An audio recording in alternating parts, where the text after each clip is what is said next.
you have conversations which may not get you the numbers, but they're amazing conversations when you're doing it. Like, at least that's my experience, that sometimes I would do a conversation I'm fascinated with, I'm really happy with the conversation, but it may not get me the engagement, it may not get me the numbers. So that's a low, because your team will say ki isme to number nahi aaye, but you've done a good conversation. So how do you balance it? Do you feel good, bad? How do you feel about it? Honestly, ma'am, like I know that what you're saying makes sense, and that's the much nicer, more mature way of looking at things. It's just that I've not reached that stage of maturity to some degree where I do tend to get affected by, a lack of performance, a lack of results.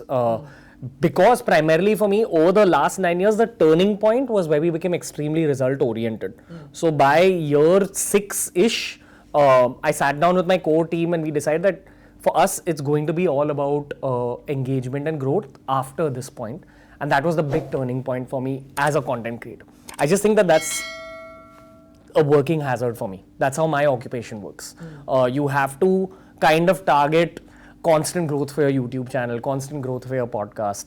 And again, that can be a bit of a double-edged sword, because it's great, it will happen if you align yourself towards it. But in the phases where it doesn't happen, in the phases where things don't work out because of luck or destiny, etc., it will affect you. You really believe in luck, destiny and all playing a very important role? I definitely do, because of the people I've met on the show, primarily. I think we've done about 800 episodes. So it's been a very intense learning journey. And I'm not very focused on career advice or on, subject matter. Much more focused on human emotions and human stories through my work.